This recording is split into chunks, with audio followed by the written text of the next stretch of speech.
Good afternoon. There's always that debate about coming on after lunch if everybody's re-energized or ready to go to sleep. So pick yours and feel free to carry on. Good afternoon. My name is Doug Cook. I'm the Executive Director and Registrar for the College of Dietitians of Alberta, co-chair of the PDEP Steering Committee, and a member of the Accreditation Governance Working Group. I would like to begin by thanking again, because I don't believe it can be done enough, the David Kane, Angela Cuddy, and the Integrated Competency Working Group for the incredible amount of work that they've done and put into the integrated competency development. As stakeholders of the profession, we should be very proud of the work that's been done so far and the home stretch. So. When David was talking about another round of consultation, I was reminded of the movie Godfather 3, where Al Pacino tries to get out of the mafia, and he said, every time I think I'm out, they bring me back in. So David is Al Pacino. Stemming from the Integrated Competency Project came the realization of the need, of course, for review and revision of the accreditation standards to reflect the new integrated competencies. So as the PDEP Steering Committee began looking at accreditation standards, we felt it was an opportunity to review accreditation as a whole. And in giving due consideration to it, the Steering Committee began looking at other health professions and their respective models of accreditation.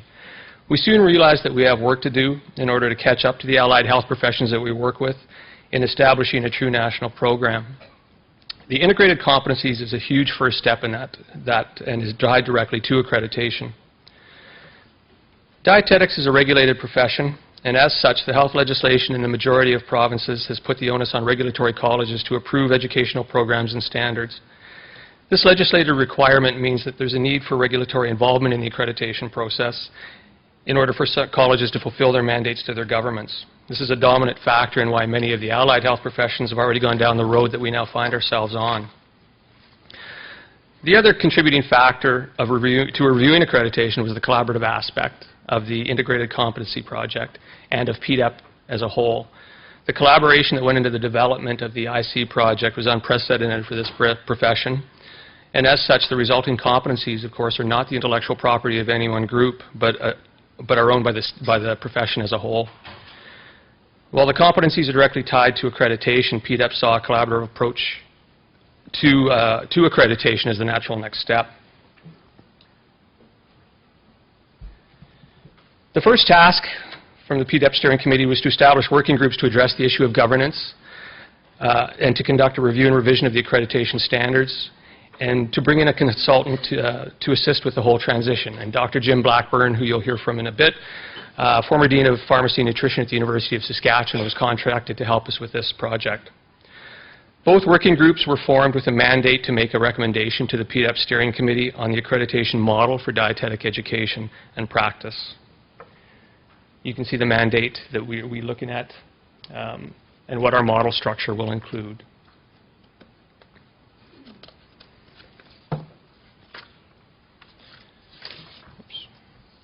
The Accreditation Governance Working Group was formed, and it includes myself, Marlene Wyatt, Michelle Hagland, Registrar for the College of Manitoba, and Sandy Phillips of McGill University.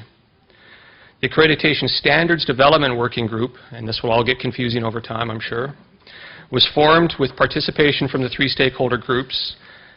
The working group is comprised of 4 educational reps, along with 1 representative from Dietitians of Canada and 1 from the Alliance of Regulatory Bodies. In a few moments, you'll hear from Dr. Blackburn regarding the work that's being done by the Standards Group, what they've started on, and where they're going. The project is in very early stages, and as with the IC project, there's a significant amount of work left to be done. In moving into a new governance model, we were cognizant of accreditation not being the purview of any one group, but rather a collective approach. So as such, we came up with a proposed governance board with equal representation that will oversee accreditation at arm's length under the umbrella of PDEP. Yeah, here we go. Okay. So the proposed makeup of a new governance board will include representation from each type of education program, academic, integrated, practicum, and masters. There will be a regulatory rep and one rep from Dietitians of Canada as well. And in keeping with best practices of governance, there will be a public member appointed as well. The new governance board will have an administrator that would be an ex officio member of the board. This means it would be a non-voting paid position of the board that will be responsible for administration and support of accreditation and act as a liaison between the accreditation board and the PDEP steering committee. The mandate of an accreditation board will be in establishing and monitoring the standards of educational for the educational preparation of dietitian practitioners, recognize educational programs that meet these standards in Canada, establish, evaluate, and administer standards, policies, and procedures for dietetic education accreditation, including the eligibility for, the granting of, the periodic renewal of, and the withdrawal of accreditation. The organization operation of the board will be as an independent accrediting board under the umbrella of PDEP. The board will be responsible for conducting the affairs of accreditation and ensuring proper staffing support to accreditation. There are obviously costs that are associated with transitioning and maintaining accreditation, and these costs would now be shared among those partners at the table. As it is early in the project, we will need to identify the costs associated with accreditation and propose a budget to the PDEP steering committee moving forward. This is an exciting project with a lot of work. There's much work to be done, and with the integrated competencies, there will be consultation processes along the way, and we look forward to hearing from everyone. So having said that, I will now turn over to our consultant.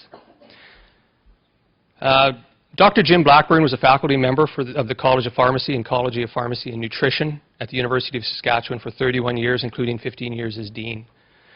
Following early retirement, he served as Executive Director of the Association of Faculties of Pharmacy of Canada and subsequently Executive Director of the Canadian Council for the Accreditation of Pharmacy Programs. They have more letters than we do. He is now involved in short-term contract work as Blackburn and Associates. So I'd like to introduce to you Dr. Jim Blackburn.